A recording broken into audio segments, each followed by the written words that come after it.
Okay. Hello, everyone. Welcome to the Quick to Politic podcast. I am your host, the hostess with the mostest, Ernestine Lyons, and I host Quick to Politic because, as a former politician, I think it's important to have the conversations around not only social justice, technology, and all of their intersections with the way that policy informs all of the things that we do. So we have a very special guest, Darren Riley, who is the founder of JustAir.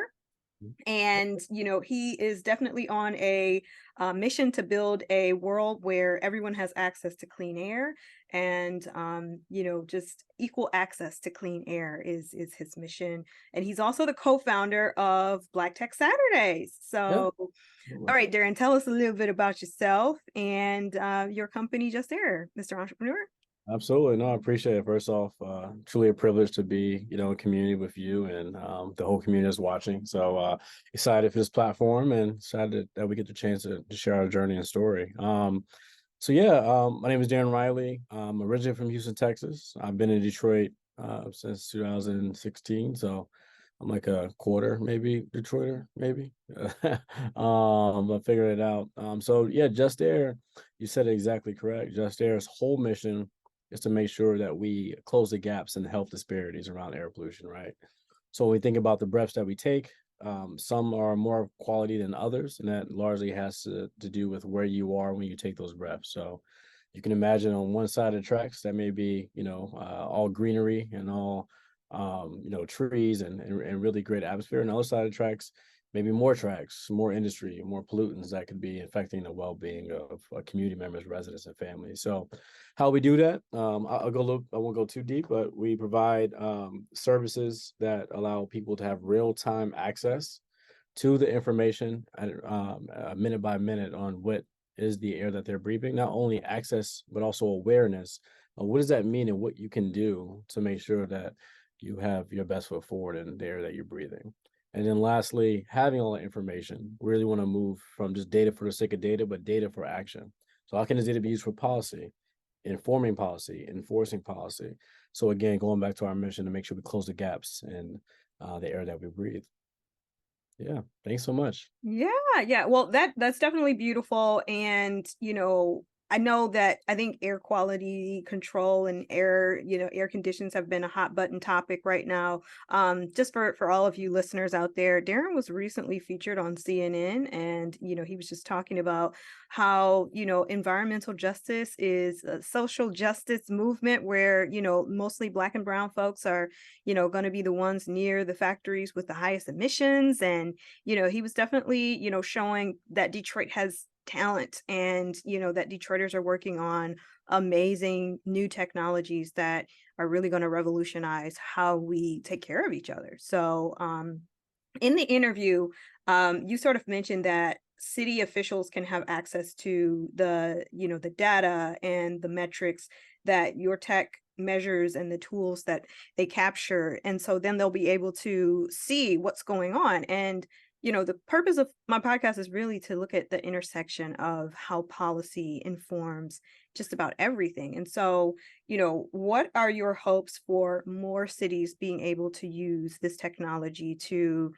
better serve, the people of, Detroit and Michigan as a whole, especially as the Canadian wildfires, raged. And now we had a few weeks here in Detroit where, the air conditions there was like an air advisory. They were telling people with asthma and, other breathing conditions, like do not go out. There's a lot of smoke in the air and it was very hazy for about a week and a half. Right. Yeah, absolutely. Yeah. Yeah. I appreciate you bringing that up.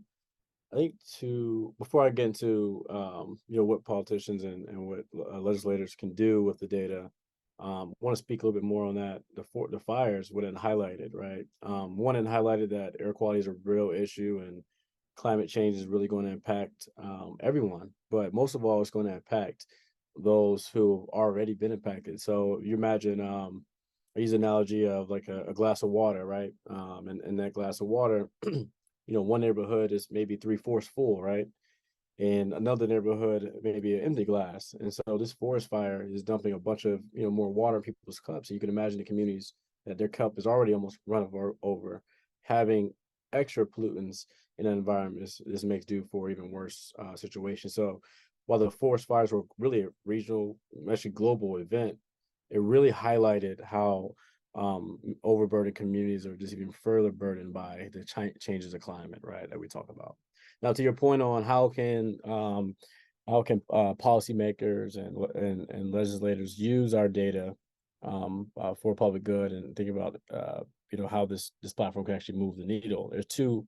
I break them in two buckets. One, short term and long term.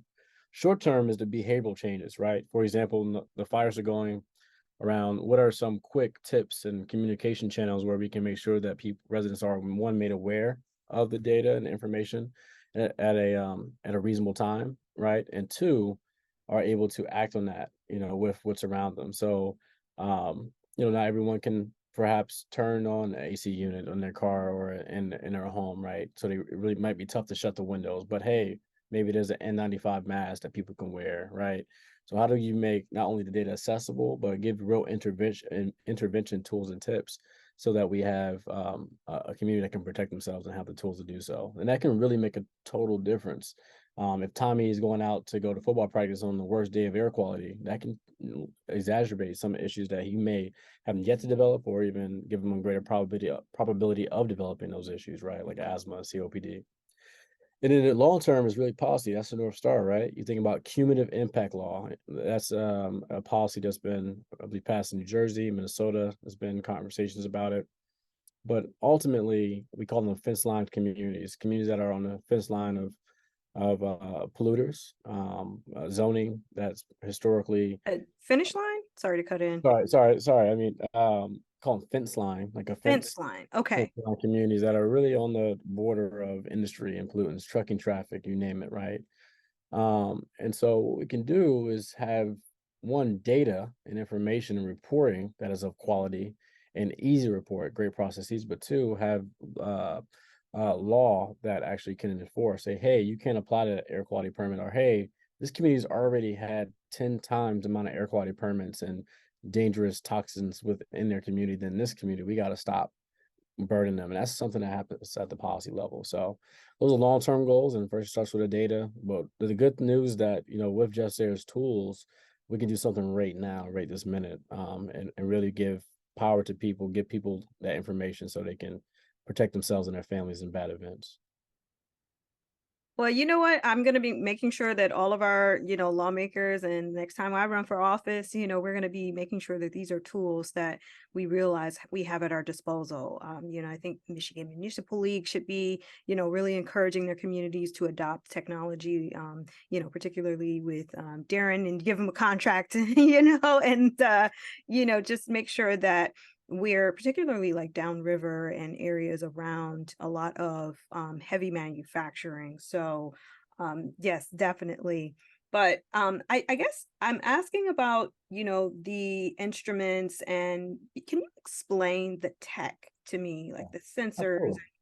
how all of this is measured? And then, if you could segue into your story, like how did you come to develop this sort of tech? Like what led you to the world of, technology, and what led you to Just Air? What is the story that made you the person who, is sort of explaining how all of this works, and just Yeah, behind that?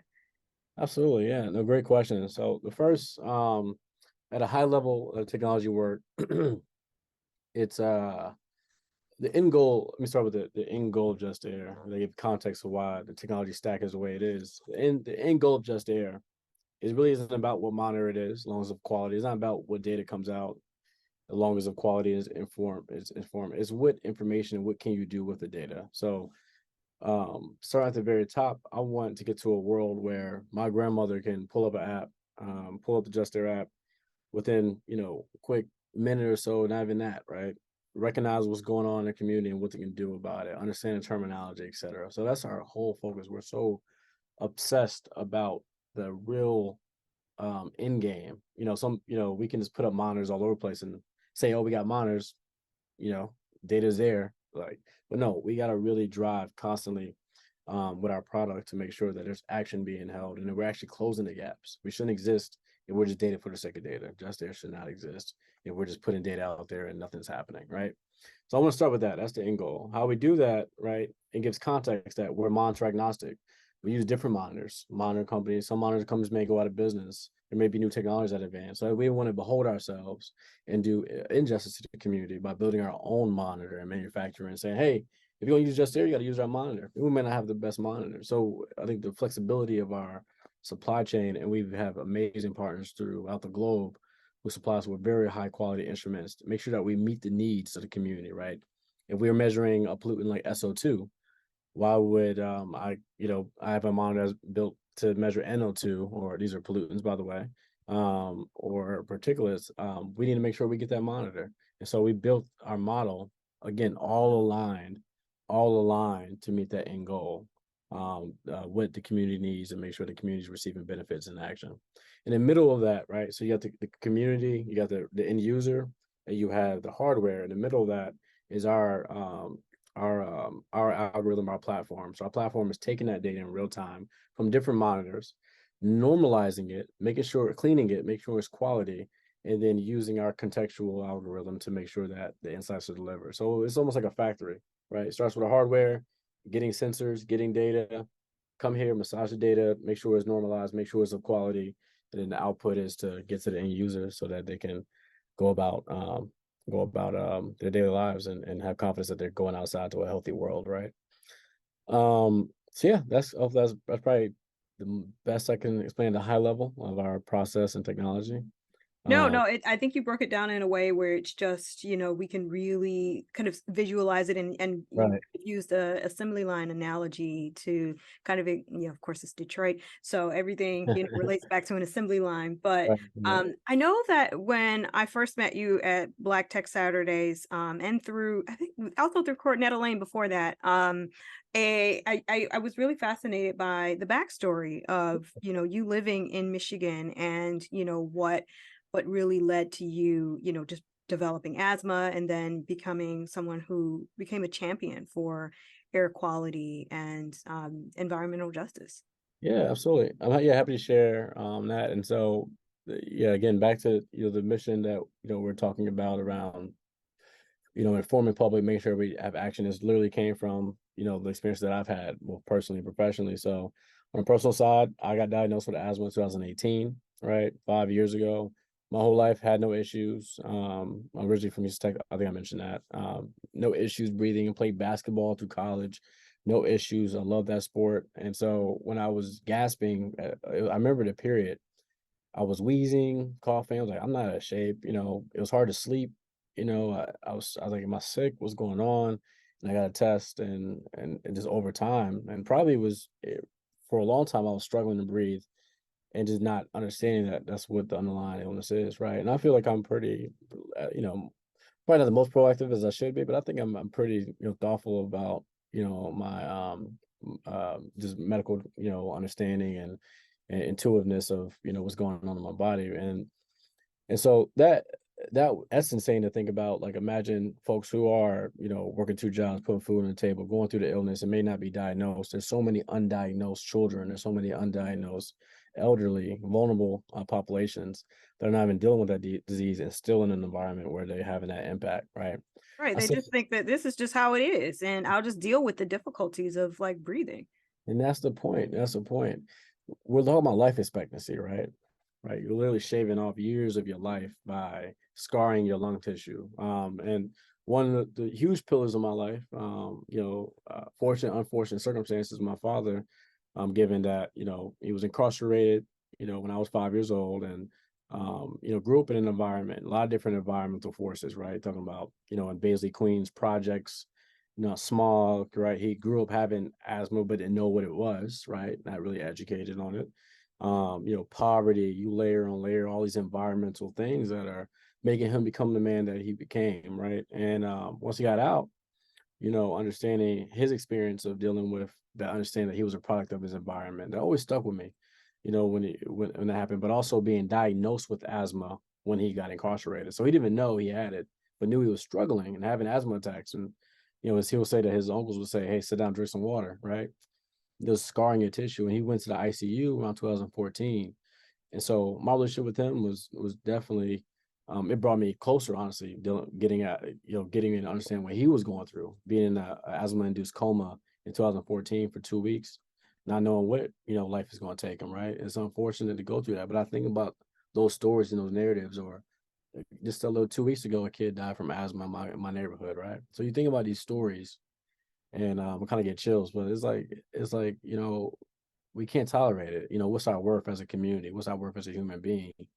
I think that's what we're really talking about, is that, we have to make sure that we make our work visible. We got to make sure that we say, hey, we're not tolerating this. And that's why we got to have a community owned platform, community transparent data, so that we can kind of strengthen the balance of information. So we can come and say, hey, this is what the data is saying. This is what we tolerate. And no, you can't keep doing this to our family and our generations. Right. So that's kind of the back noise of that. And I think the last thing I'll mention is that I think the watershed moments in 2020, COVID happened, George Floyd, Mhm. all those injustices. Everybody's looking up and looking at all the systemic issues around us, right? From the justice system to health. COVID mortality rates were crazy higher for Black people throughout the country. And a lot of studies said that it might have deal with underlying conditions like the lungs, right? And Right, asthma. the social determinants of health, it's like your environment really affects that, and, Right. there's so many societal problems that come from, the systemic injustice that exists. Right. And that's what sparked, like, I was in between jobs and thinking of what I'm gonna do with my life, and it just kept feeding it to me. Just keep, you just kind of feel pulled into something and haven't looked back since. So yeah. Wow, that's really that's what's up. It's just the intersection of all of the things that, really came to a head, I think in 2020. We were looking at, the intersection of technology, social justice, and, just kind of harnessing all of the things that, have been your life's work thus far. And so that kind of segues into another question I have. With Just Air and Black Tech Saturdays, you really have been breaking barriers in tech and making a real difference.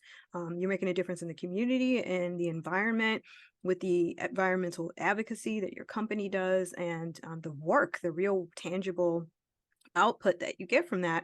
Right. And then also Black Tech Saturdays is really a movement where folks can be in a room and see people who look like them, and, imagine roles and paths for themselves that, you know, we didn't think existed in Michigan. I know before I went to the first Black Tech Saturday, I think as a person who works for entrepreneur support organizations, I was Hmm. just like, well, I don't know what industries exist here. I was really curious about emerging technologies like generative AI, and that led me to a conversation to explore who are the Black voices in tech here in Michigan. And, then, it just became this thing where, oh, well, we do have a nascent, sort of tech scene. And then Johnny, kind of mentioned that this is a movement. And at the time, I think there were maybe 8 or 9 of you guys as a group, coming into New Lab, which is this really nice, shiny, innovative looking space, right there, coming out of Michigan Central, and the work that, is happening there. So, what advice would you give to young and aspiring entrepreneurs who really want to make an impact in their communities, and aspiring technologists, people who, want to get into coding, UI, UX design, and also, just to be the person who is on the cutting edge of where technology is leading us, in this age where we're on the precipice of I think the future. Absolutely. Yeah, no, great question.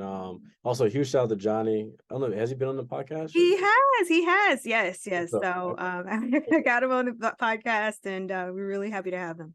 I gotta check that episode out. But huge come full circle, huge advocate what Johnny's done. We always talk about it. Like, I'm a technologist. I've been coding for since high school, and fortunate enough to have a stepdad that taught himself how to code. Right, that's how to mention that. But seeing a Black male figure teach himself how to code really before Google was popular. He wasn't. You can't go to ChatGPT and type in an algorithm. He had to like read a big book and taught himself how to code. And so constantly seeing the imagery of a black man. I saw computer science get introduced to our high school. I was like, oh shoot, I can do that. I didn't think nothing of it, but now looking back, I was the only person of color, and we had, pretty much majority brown school, right? I was the one person of color really in some of these classes and did really well. So I think what I'm saying is like confidence, enthusiasm really came with like seeing stuff, seeing yourself. It doesn't have to be a, parent, obviously we want to keep them young, but someone we trust, our friends, and community. That's what Black Tech Saturday is all about. It's not just tech, it's artists, it's all these all this interdisciplinary professions coming together to really create and infuse our culture within all the things that we touch, right? I say our culture really distinctively. That's what makes it hot, right? And I think, well, Black Tech Saturdays, I've been in the ecosystem. I've worked for support organizations, worked in the investment side of things in Detroit for about 7 years now, since I like 2018-ish, so 5 years.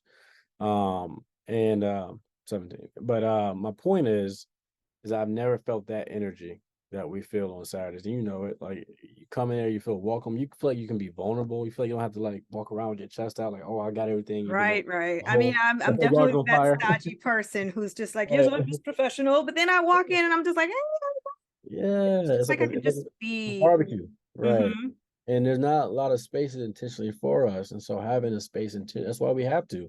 Sometimes I used to always go back for like we call it Black Tech Saturdays, like it's everybody's invited. Everyone's always invited. But I think it's important to be very intentional because we don't feel like we belong in any other spaces sometimes. And I've been in tech forever, right? I've been in tech for a lot of my whole professional life and still not feeling that belonging, right? So I'm excited what Johnny has built. And we make the joke like Johnny's an organizer, right? He comes from organizing, he's in tech, and no techie is going to make like events like that, right? We're the ones in the corner trying to code and not want to talk to anybody.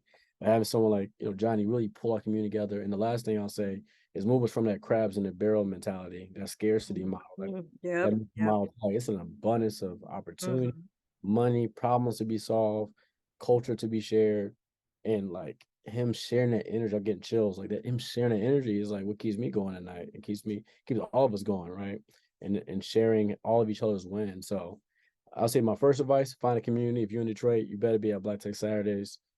Please share the link. I want to see you there, and I'm really excited what we're building. The second thing I'll mention is enthusiasm of the problem you're solving. My belief in theory and learning, these works for me.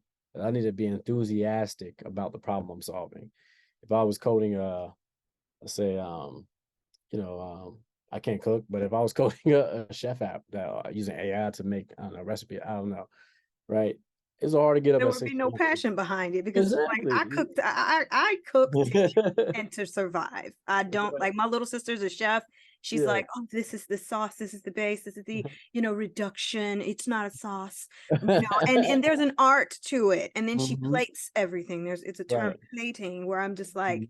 food, I will eat, Right. and then I'll get Exactly. back to work doing the things I'm passionate about, So Exactly. I Yeah. could not design something because there's no passion there for that. That's it. And I think that's so it. And I think that's what I'm motivated about reaching out to the youth is because in computer science, I got through it because of just motivations of, not wanting to be in other scenarios of my life. It's like I just like brute through it. But like computer science problem of like, oh, find Fibonacci's number and all this number sequence and how fast can you find it? Like, I don't care. What I'm saying? How about back then I was into sneakers, like, oh, build a sneaker app or find the most popular sneaker in this list based on, like how do we create problems or ideas that people resonate with people? And so air quality, I can get up at 6 a.m. I'm gonna be working tonight, right? I can work through the walls. There's a lot of walls in entrepreneurship specifically, and even in tech professionally.